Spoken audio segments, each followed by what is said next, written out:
Yo, welcome back to the Yapatron. Yes, that's right. You're listening to the only podcast scientifically proven to make your E11 English studies 25% more fun.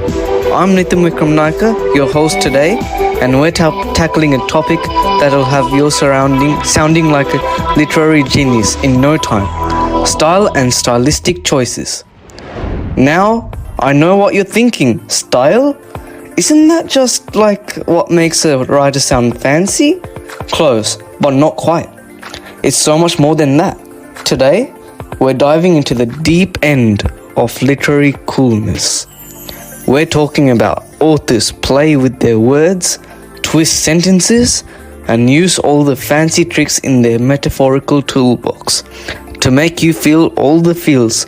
So grab a snack, stay cozy, and let's get started. Alright, so what exactly do we mean by style? And no, we're not talking about what shoes go with your uniform, but you could argue that style in writing is just as important as your drip. Here's the official definition. Style is the distinctive way an author uses language to convey meaning, tone, and mood. It's like their literary fingerprint, you know? When you're reading a book and you think, wow, this feels so extra. That's style at work. It involves sentence structure, word choice, punctuation, and even the way they end a paragraph. It's how the author makes you feel, their vibe, like a really well curated playlist. Now, let's break down stylistic choices. These are the deliberate decisions an author makes in crafting their writing. Think of it like when you're deciding between that dramatic slow motion scene in your TikTok or the rapid jump cuts to keep your viewers engaged. It's all about impact. Authors make similar choices. Should they use a metaphor here? Maybe throw in a dash of symbolism for flavor? These choices build the author's unique voice and often reflect their purpose and the message they're trying to hammer into your brain. Okay, got it? Style equals fingerprint. Stylistic choices equals fancy decisions. Now, we're all on the same page. Let's get down to business. We're about to tackle an essay question that'll make you feel like the Shakespeare of ATAR English. Now, the essay question we're focusing on today is a real humdinger. Analyze the effect of stylistic choices made in a text that you have studied. Sounds intense, but don't worry. We've got this. We're going to break this bad boy down like a pro. First up, analyze. Fancy word for let's pull this thing apart and see how it works. Basically, you're Sherlock Holmesing the text, investigating every clue, looking for how the author's decisions impact your understanding of the story. Next, we've got effect. What's the effect on you, the reader? Does it make you laugh, cry, question your life choices? In the context of the essay, you're looking at how these stylistic choices change on how you perceive the text and its themes. Stylistic choices. Well, we already covered this, but to remind you, these are the literary equivalent of a chef choosing whether to drizzle or dump sauce all over the dish. Are the sentences short and punchy or long and poetic? Is there a symbolism, metaphor, or imagery at play? Made? Easy one. This just means the stylistic choices the author intentionally crafted, not random typos or lazy edits, but real decisions. Text. In this case, the text we're analyzing is Long Way Down by Jason Reynolds, a book that pretty much redefines deep. We're talking about grief, revenge, and emotions that hit you harder than an unexpected pop quiz. And finally, you. Yes, you. You're the one analyzing. You're the expert in this scenario.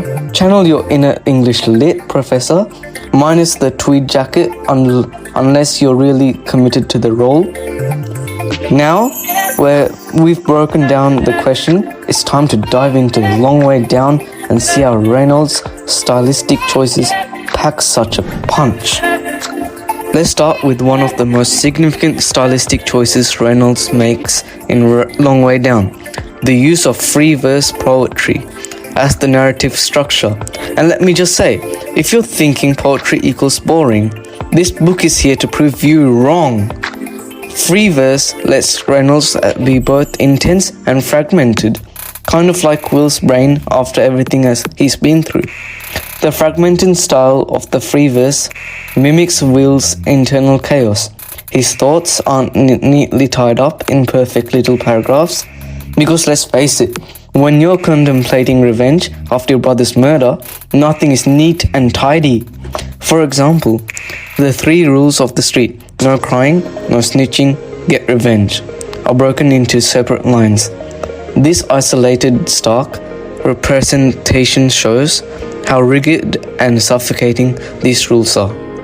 Reynolds doesn't just tell us Will feels trapped. He makes us feel it too. And the free verse structure, it's like a jazz. It's unpredictable. One moment it flows, the next it's broken, with gaps and white space that let us feel Will's hesitation. Just like when you're texting your crush and you see those 3 dots for what feels like an eternity. Yeah, Reynolds, make us live in that tension. Ding ding ding ding ding! You got it right. Reynolds doesn't stop there, guys. Let's talk about imagery and symbolism. This book is rich with vivid descriptions that make you see and feel what Will is going through. Like when Will steps into that elevator, the metal walls are closing in. There's this distant sound of the city, and you can almost feel the claustrophobia kicking in.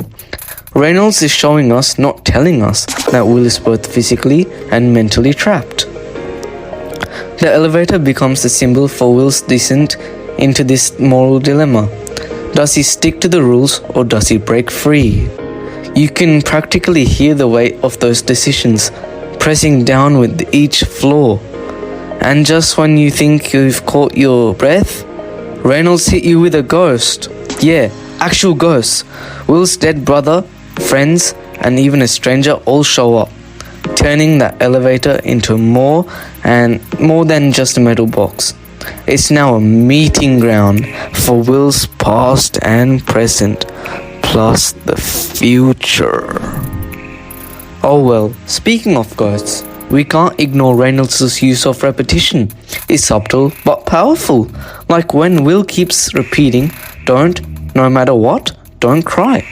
It's mantra drilled into him by the world around him, but it also shows his internal struggle.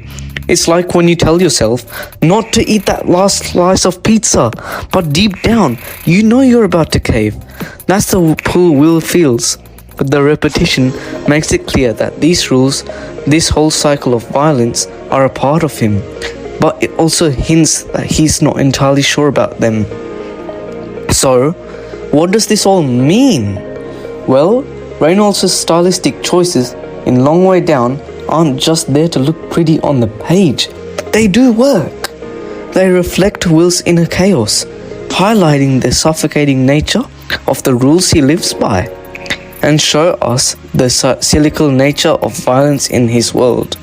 The free verse, vivid imagery, and repetition combine to make this novel not just a story, but an experience for everyone. And that, my friends, is why you should never underestimate the power of style and stylistic choices. They're like the secret sauce in your favorite meal. You might not always notice them, but without them, the whole thing falls apart. Thanks for tuning into the Yapatron. I hope this episode gave you some solid insight into how to approach those essay questions and flex your English skills.